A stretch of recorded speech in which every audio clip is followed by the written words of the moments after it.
சந்தி. வணக்கம் உறவுகளே, மீண்டும் ஒரு சந்திப்பு நிகழ்ச்சி ஊடாக சந்தித்துக் கொள்கின்றோம். ஆமாம் உறவுகளே, நாங்கள் வலி சுமந்த காலப்பகுதியில் பயணித்துக் கொண்டிருக்கின்றோம். 2009ஆம் ஆண்டு எமது உறவுகள் ஸ்ரீலங்கா பேரினவாத அரசாலும் அதற்கு முண்டு கொடுக்கும் சக்திகளாலும் கொத்து கொத்தாக கொல்லப்பட்ட அந்த கோர நினைவுகளை தாங்கியவாறு வலி சுமந்த நினைவுகளோடு பயணித்துக் கொண்டிருக்கின்றோம்.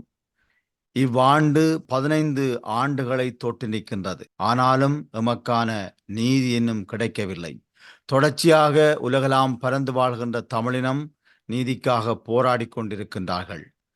இந்த உலகத்தினுடைய காதுகளை எட்டும் வரை எங்களுடைய குரல்கள் ஓயாது ஒலிக்க வேண்டுமென்ற ஒரே நம்பிக்கையோடு போராட்டங்கள் தொடர்ச்சியாக முன்னெடுக்கப்பட்டு வருகின்றது. அந்த வகையிலே ஜெர்மனியிலும் தொடர்ச்சியாக போராட்டங்கள் முன்னெடுக்கப்பட்டு வருகின்றது.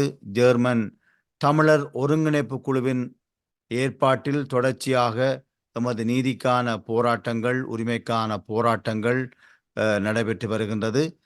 தமிழின அழிப்பினால் நினைவுகளை இந்த உலகுக்கு சொல்லுகின்ற பல்வேறு வகையான போராட்டங்கள் ஜெர்மனியிலே முன்னெடுக்கப்பட்டு வருகின்றது. அது தொடர்பான விடயங்களை நாங்கள் அறிந்து கொள்வதற்காக ஜெர்மனி தமிழர் ஒருங்கிணைப்பு குழுவின் செயற்பாட்டாளர் ராஜன் அவர்களை இணைத்துக்கின்றோம்.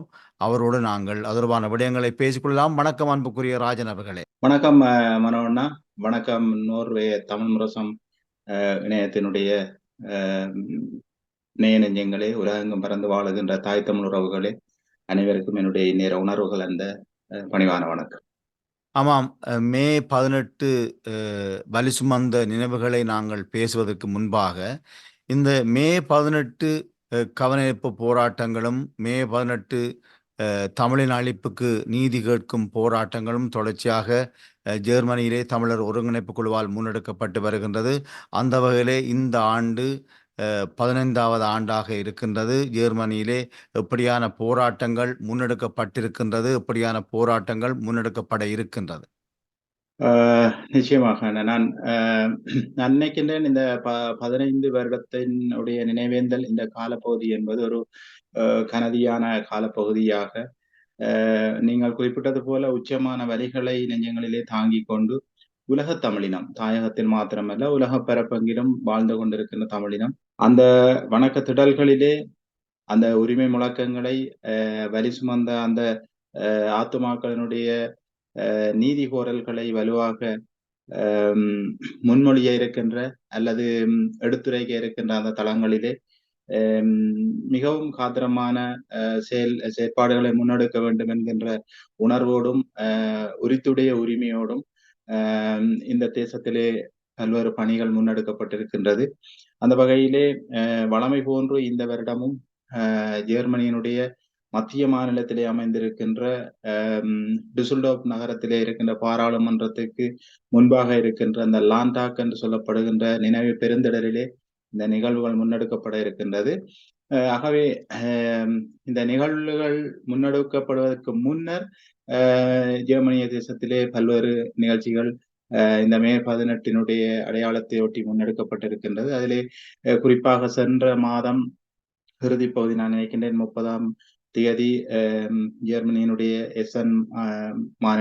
எசன் நகரிலே ஒரு பேரிணைவு மகாநாடு நிகழ்த்தப்பட்டது. அந்த பேரிணைவு மகாநாட்டிலே ஜெர்மனிய தேசத்திலே அங்கம் வகிக்கின்ற அதாவது தாயகத்தினுடைய நகரங்களை பிரதிபலிக்கின்ற அந்த கிராமங்களினுடைய சங்கங்கள், அதாவது கலாச்சார மன்றங்கள், அதே போன்று அரசு சார்பற்ற தொண்டு நிறுவனங்களோடு இணைந்து செயற்படுகின்றவர்கள், தமிழர் ஒருங்கிணைப்பு குழுவை தாய் அமைப்பாக கொண்டு இயங்குகின்ற உப அமைப்புகளுடைய கட்டமைப்பை சார்ந்தவர்கள், ஏனைய இங்கே இயங்கிக் கொண்டிருக்கின்ற ஆலய நிர்வாகங்கள் போன்ற பல்வேறு தளங்களிலே இருந்து பிரதிநிதிகளை முழுமைப்படுத்தி அழைத்து இந்த பேரணி மகாநாடு என்கின்ற இந்த தலைப்பு கூடாக இந்த 15 வருடங்களாக எங்களால் எட்டிப்பிடிக்க முடியாத நீதியை உலக பரப்பிலே பெற்றுக்கொள்வதற்கும் ஒரு சர்வதேச நீதி பொறுமுறை அழகு கூடாக இந்த தமிழினம் எவ்வாறு தங்களினுடைய இந்த விடயங்களை இந்த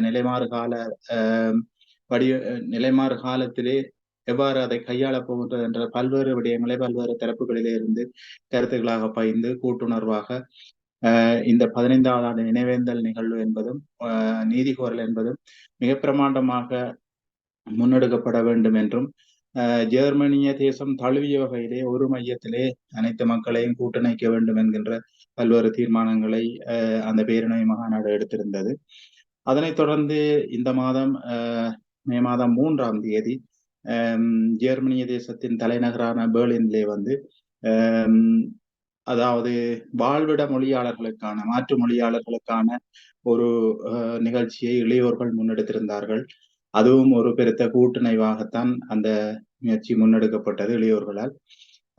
அது அவர்கள் உள்ளீடாக காலம் கடக்கின்ற, அதாவது காலம் கடந்த நீதி, அதாவது எமக்கு மறுக்கப்படுகின்ற நீதிக்கு ஒப்பானது என்கின்ற அந்த உள்ளீடுகள் உட்பட அந்த மாநாடு முன்னெடுக்கப்பட்டது. அதிலே பிரதானமாக ஜெர்மனியிலே இருக்கின்ற அரசியல் கட்சிகளாக இருக்கலாம் அல்லது ஏனைய விடுதலை கோருகின்ற நாடுகளினுடைய பிரதிநிதிகளாக இருக்கலாம், செஞ்சிலுவை சங்க உறுப்பினர்களாக இருக்கலாம், அதே போன்று ஊடகங்களை சார்ந்த உறுப்பினர்களாக இருக்கலாம். இவ்வாறு பலதரப்பட்டவர்களையும் உள்ளடக்கி அது ஒரு மாற்று மொழியாளர்களுக்கான ஒரு மகாநாடாக நடத்தப்பட்டது.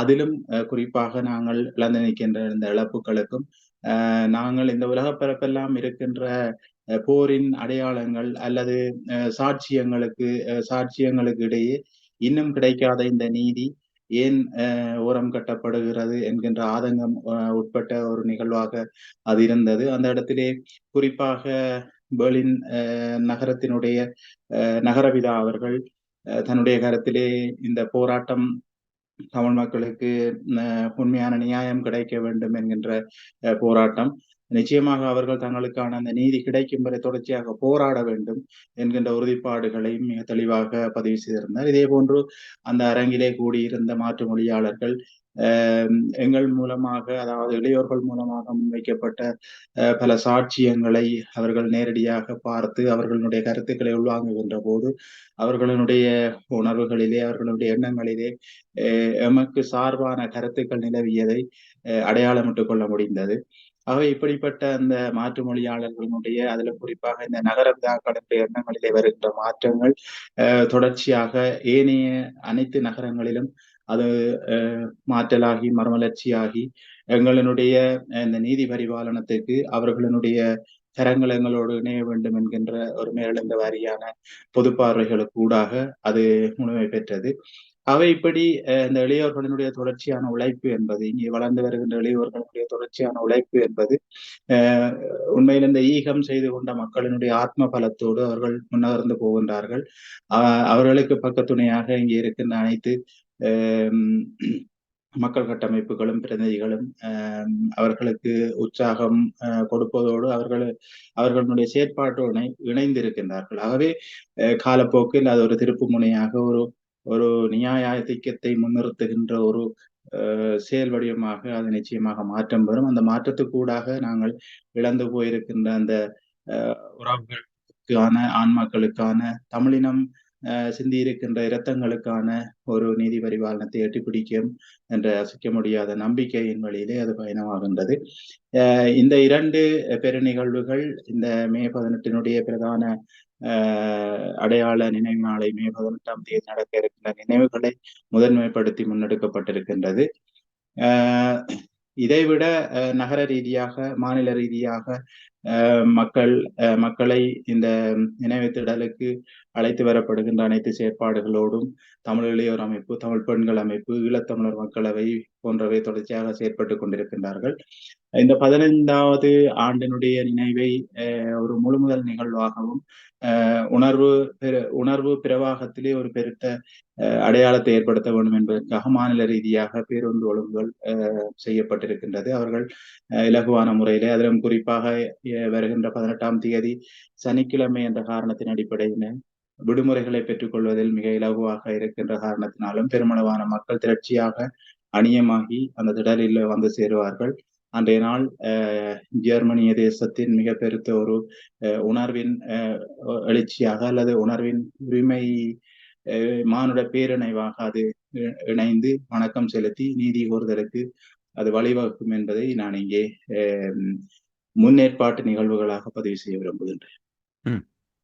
உண்மையிலே இந்த போராட்டங்கள் என்பது எங்களுடைய இலக்கை அடைவதற்கான வழிகோலாக நிச்சயமாக இருந்து வருகின்றது. இந்த போராட்டங்களுக்கு ஒருபோதும் ஓய்வு இருக்கக்கூடாது என்பதுதான் எங்கள் கண்ணுக்கு முன்னால் இருந்து வீரகளமாடி எங்களுடைய மண்ணிலே வித்துக்களாக உறங்குகின்ற மாவர்களுடைய சத்தியமாக இருக்கின்றது.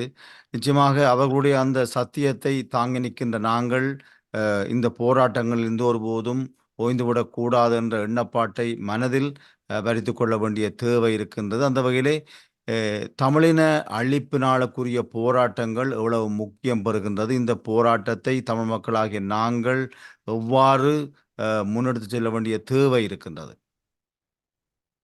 நிச்சயமாக நான் ஆரம்பத்திலேயே குறிப்பிட்டது போல இது உலகப் பரப்பெங்கிலும் வாழுகின்ற ஒவ்வொரு தமிழ் குடிமக்களுக்கும் இது உரித்துடைய ஒரு பொறுப்பு வாய்ந்த தலையாய கடமை. காரணம், வயது வேறுபாடின்றி, பால்நிலை வேறுபாடின்றி மக்கள் கொத்து கொத்தாக கொன்றளிக்கப்பட்ட போது, அந்த மக்கள் உயிர் துறக்கின்ற போது, அவர்களுடைய ஆத்துமாக்கள் பிரித்தறியப்படுகின்ற போது, அவர்களுடைய வாழ்விடங்கள் சிதைக்கப்படுகின்ற போது, அவர்களுடைய விளைநிலங்கள் அந்நியரால் கபளீகரம் செய்யப்படுகின்ற போது, அந்த மக்களினுடைய உணர்வலைகள் எல்லாமே எங்களுக்கான ஒரு பரிகார நீதியை ஏதோ ஒரு திசையிலிருந்து ஒரு மக்கள் சமூகம் முன்னெடுக்கும் என்கின்ற அவர்களுக்கான நம்பிக்கை இருந்தது. அந்த நம்பிக்கைக்கு வலி சேர்க்கின்றவர்களாகவும், மற்றது நாங்கள் உலகப்பரப்பிலே ஒரு முதன்மையான இனமாக இருந்து கொண்டாலும் அகதி என்ற ஒரு அடைமொழிக்குள்ளே வாழ்வை நகர்த்தி கொண்டிருக்கின்றோம். இந்த வாழ்வியல் தத்துவார்த்தங்களிலே இருந்து நாங்கள் மறுமலர்ச்சி பெற வேண்டுமே ஆனால் இந்த நிகழ்வுகளை நாங்கள் நிச்சயமாக கையிலே எடுக்க வேண்டும், தொடர்ச்சியாக போரிட வேண்டும். காரணம், தொடர்ச்சியாக போரிட வேண்டியதற்கான பிரதான காரணமாக இன்று உலகத்திலே பல போர்க்களங்கள் திறக்கப்பட்டிருக்கின்றது. உதாரணமாக ரஷ்யா உக்ரைன் போர்க்களமாக இருக்கலாம், பாலஸ்தீன போர்க்களமாக இருக்கலாம்.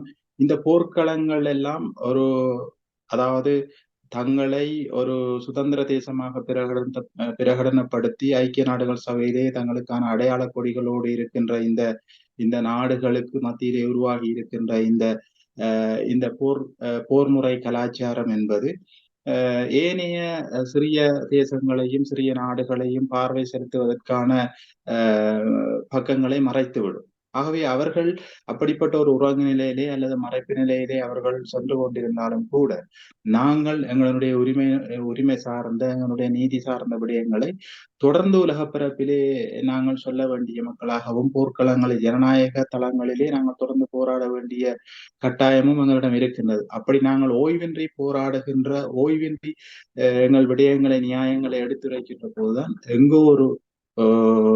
எங்கோ ஒரு இடத்தில் எங்களுடைய நியாயத்தின் பக்கம் உலகம் திரும்பி பார்க்கின்ற சந்தர்ப்பம் வரும்.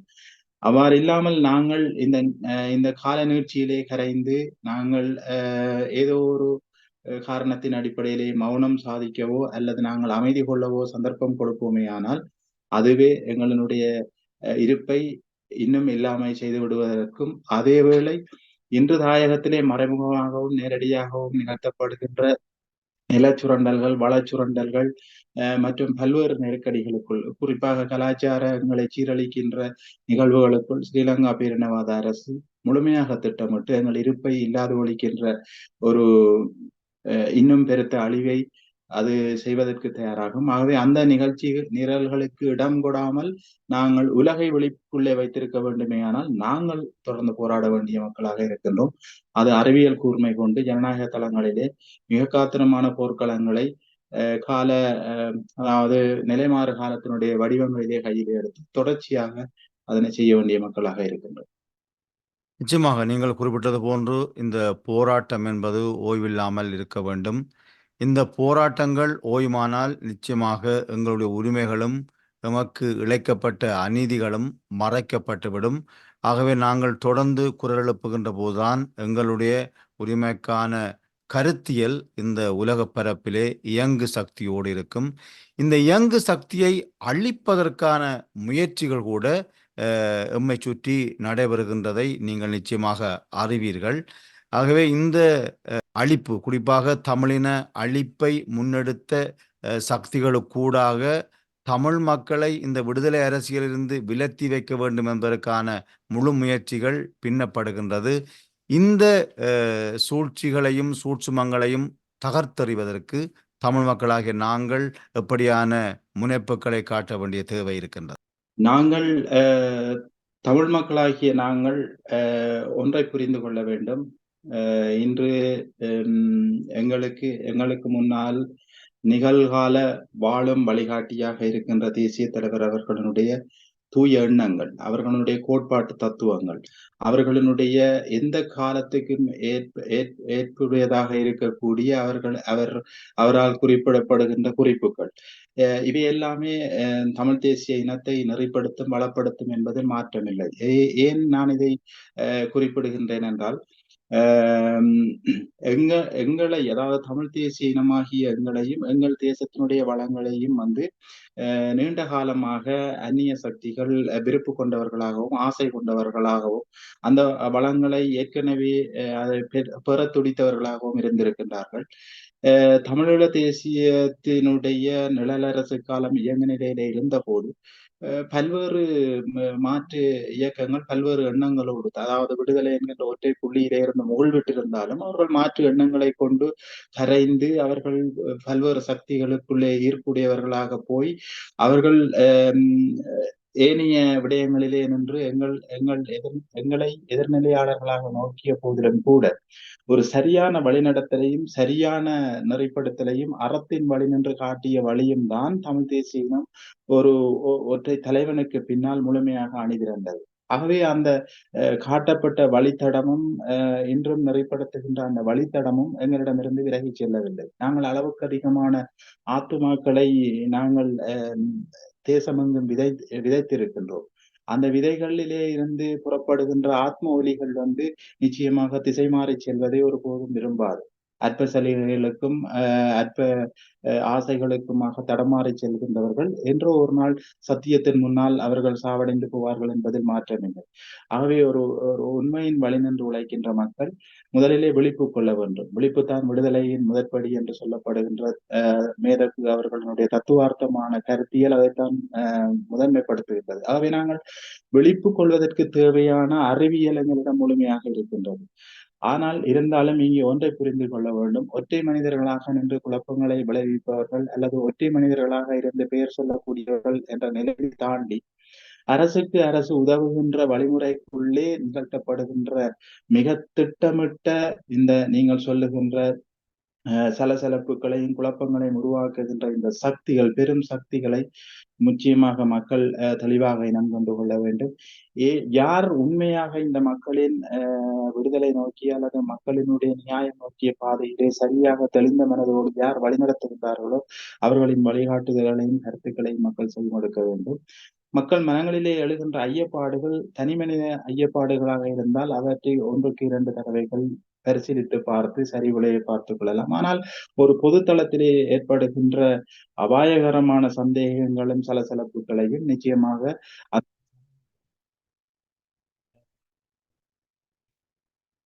சிறந்த வழிநடத்தல் ஆளுமை உள்ள தரப்பு எது என்பதையும் அவர்களுடைய கருத்துக்கள் எது என்பதையும் அவர்கள் காட்டுகின்ற வழி எது என்பதையும் பார்த்து பயணம் செய்ய வேண்டிய மிக அவதானமான காலத்தை கடைபிடிக்க வேண்டிய மக்களாக நாங்கள் இருக்கின்றோம். ஆகவே விழிப்புத்தான் விடுதலை முதற்படி என்பது தத்துவார்த்தம்.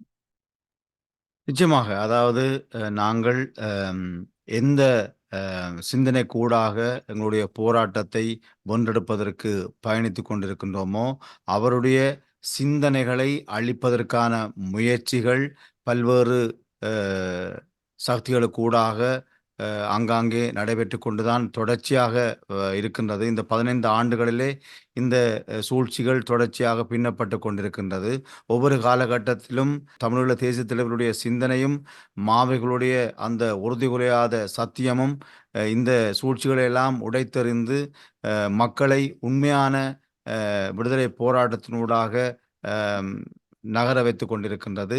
தொடர்ச்சியாக மக்கள் இப்படியான சலசலப்புகளை எல்லாம் புறந்தள்ளிவிட்டு உண்மையோடு சேர்ந்து பயணித்து கொண்டிருக்கின்றார்கள்.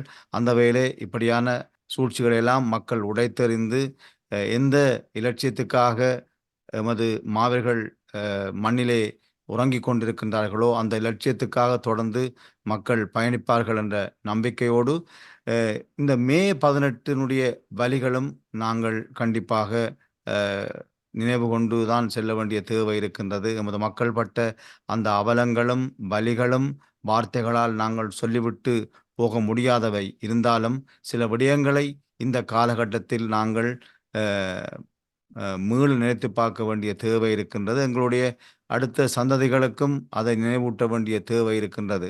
அந்த வகையில் குறிப்பிடுங்கள், இந்த வலி சுமந்த மாதத்தில் எமது மக்கள் பட்ட அவலம் எத்தகையது? முள்ளிவாய்க்கால் பேரவலம் என்பது நாங்கள் மனக்கண்ணு கூடாக 2009ஆம் ஆண்டு அந்த முள்ளிவாய்க்கால் நெருப்பெறிந்த பெருந்தளத்தை நாங்கள் மனக்கண்ணு கூடாக திரும்பி பார்க்கின்ற போது நாங்கள் எங்களை ஒரு தடவை சொல்லி பார்க்கின்றோம். நிச்சயமாக நாங்கள் இன்றும் வாழ்ந்து கொண்டிருக்கின்றோமா என்று. அப்படிப்பட்ட மிக பெருத்த ஒரு போர்க்களத்தின் மையத்துக்குள்ளே இருந்துதான் நாங்கள் உயிர் மீண்டு இன்று இந்த இந்த இடங்களிலே வாழ்வதற்கான வாய்ப்புகளோடு அல்லது வாழ்வதற்கான சந்தர்ப்பத்தோடு வாழ்ந்து கொண்டிருக்கின்றோம். வாய்ப்பு என்பது நாங்கள் விரும்பி தேடி எடுத்துக்கொண்ட வாய்ப்பு அல்ல. இது ஒரு காலத்தின் நெருக்கடியான காலத்தின் ஒரு உந்துதலிலே நாங்கள் இந்த வாழ்விலே வாழ்ந்து கொண்டிருக்கின்றோம். இது சில வேளைகளில் மனதை நெருடுகின்ற வாழ்வாகவும், சில வேளைகளிலே இன்னும் ஏதோ இந்த சமூகம் நோக்கிய பாதையிலே இந்த சமூகத்துக்கு ஏதோ சிறிதோ பெரிதோ எங்களாலான பணிகளை செய்ய வேண்டும் என்று இயற்கை தீர்மானிக்கின்றது என்று நம்பிக்கொள்ளுகின்றோம். ஏனெனில் அப்படித்தான் மன ஓட்டங்கள் இருக்கின்றது. இன்றைய காலத்தினுடைய சில விடயங்களை பார்க்கின்ற போது அன்றைய களம் அல்லது அன்றைய அந்த அந்த நெருப்பெறிந்த நிலம் ஒரு சுமை நிறைந்ததாக இருந்தாலும் ஒரு இதய சுத்தியோடும் அது ஒரு நிதானமாகவும் உறுதியோடும் உணர்வோடும் அதை கடந்திருக்கின்றோம் என்கின்ற பெருத்த நம்பிக்கை எங்களிடம் இருக்கின்றது. குஞ்சுகளும் பிஞ்சுகளும் இளையோரும் முதியோருமாக எந்த வேறுபாடுமின்றி குதறி எறியப்பட்ட பொழுதுகளை நாங்கள் பார்த்தோம். வைத்தியசாலைகளிலே வைத்தியத்துக்காக இயங்கிக் கொண்டிருந்த போது மூச்சிழந்து போன உறவுகளை தூக்கி நாங்கள் புதைத்தோம். கஞ்சிக்காக வரிசையிலே காத்திருந்த சிறுவர்கள் மீது திட்டமிட்டு எறிகணைகளையும் பல்குழல் தாக்குதல்களையும் நிகழ்த்திவிட்டு பயங்கரவாதிகளை அழித்தோம் என்று சொன்ன போது நாங்கள் இந்த உண்மையை உலகம் எப்போது புரிந்து கொள்ளும், இந்த ஊடகங்கள் எப்போது இந்த உண்மையை வெளிப்படுத்தும் என்கின்ற பெருத்த வலியை எங்களுக்குள்ளே நாங்கள் சுமந்து கொண்டோம். ஆரம்பத்திலே கஞ்சி என்பது ஒரு நான் நினைக்கின்றேன் இரணைப்பாலை பகுதியிலே தான் முதலாவது கஞ்சி கொட்டகை ஆரம்பமாகியது. புதுக்குடியிருப்பு பிரதேசத்தினுடைய இரணைப்பாலை பிரதான தேவாலயத்துக்கு முன்பாக ஒரு சிறிய ஹோட்டல் அமைத்து அது கஞ்சிக்காக என்று அது ஆரம்பிக்கவில்லை. உண்மையிலே அதிலே குடிநீரை போகின்ற மக்களுக்கு தாக சாந்தி நிலையமாக குடிநீரை மாத்திரம் வழங்குவதற்காக தமிழர் புனர்வாழ்வு கழகம் அந்த இடத்திலே ஒரு கொட்டகையை அமைத்து கஞ்சியை ஆரம்பித்தார்கள். அதனுடைய நிகழ்ச்சி பின்னாளிலே ஒரு சில நாளில் அதிலே கஞ்சியை வழங்குவதற்கு தீர்மானித்தார்கள். அதிலே கஞ்சியை வழங்குகின்ற போது இரணைப்பாலை பகுதி தென்னைகளால் சூழப்பட்ட பகுதி, தேங்காய் இருந்தது, மக்களிடம் பயிர் இருந்தது, அல்லது தமிழர் புனர்வாழ்வு கழகத்திடம் அத்தகைய உள்ளீடுகள் இருந்தது. ஆகவே ஆரம்பத்தில் அப்படியான உள்ளீடுகளை மட்டுத்தான் அந்த கஞ்சி ஆரம்பமாகியது. பின்பு ஓரிரு நாட்களில் இரணைப்பாலை பகுதி பின்தள்ளப்பட்டு நாங்கள் மாத்தளன் வைத்தியசாலை நோக்கி சென்ற போது மாத்தளன் வைத்தியசாலைக்கு அண்மையாக 2வது கஞ்சி கொட்டகை ஆரம்பமாகியது. இங்கே முன்னர் குறிப்பிடப்பட்ட இந்த இரணைப்பாலையில இருந்த கஞ்சி கொட்டகை இடம்பெயர்ந்து அந்த இடத்திலே ஆரம்பமாகியது. அதனைத் தொடர்ந்து அந்த வைத்தியசாலை சூழ உள்ள பகுதிகளெங்கும் மக்கள் தங்களுடைய கூடாரங்களை அமைத்தார்கள். அந்த மக்களை மையப்படுத்தி அதை சுற்றுமுகமாக இந்த கஞ்சி கொட்டகைகள் ஆரம்பமாகியது. இது ஒரு நான் கதைக்கின்ற விடயம் ஒரு நீளமாக இருந்தாலும் கூட காலத்தால் அறியப்பட வேண்டிய ஒரு பிரதான உண்மையாகவும் இருக்கின்றது. மாத்தளன் தொடக்கம் இரட்டை வாய்க்கால் வரை மாத்தளன், வலைஞர் மடம், பொக்கனை இப்படியாக இந்த நிகழ்ச்சியாக இரட்டை வாய்க்கால் வரை ஏறத்தாழ 30 வரையான கஞ்சி கொட்டகைகள் இந்த மக்களுக்கான கஞ்சிகளை வழங்கி கொண்டிருந்தது. ஓரிரு நாட்களிலே இந்த பிரதான கஞ்சியோடு உள்ளே செலுத்தப்பட்ட உள்ளீடுகள், அதாவது ஒரு போசாக்கு சார்ந்த நான் எனவே குறிப்பிட்டது போல பால், பயறுகள், சர்க்கரைகள் போன்ற விடயங்கள் எல்லாமே தீர்ந்து போக, அரிசியும், தண்ணீரும், உப்பும் மாத்திரமே மிஞ்சியிருந்தது.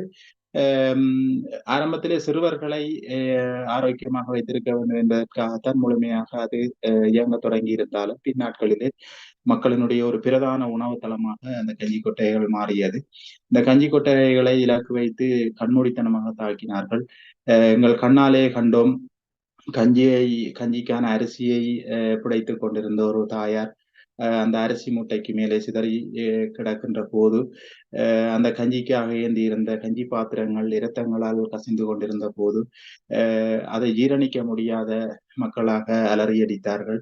மக்களின் அவலோலங்கள் வானை பிளந்தது.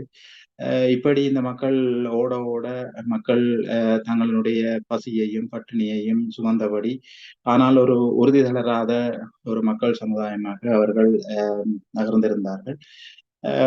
இப்படி நாங்கள் ஒவ்வொரு விடயமாக சொல்லலாம். சொல்லுவதற்கு ஏராளமான விடயங்கள் இருக்கின்றது. முள்ளிவாய்க்காலினுடைய ஒரு நாளை நாங்கள் ஒரு ஒரு மாதமாக அல்லது ஒரு மணித்தியாலத்தை ஒரு நாளாக கதைக்கக்கூடிய வரலாற்று அடையாளங்கள் இருக்கின்றது. நான் நினைக்கின்றேன் அந்த வலிகளின் மீள்பார்வை என்பதும் ஒரு நெருடலான விடயம்தான்.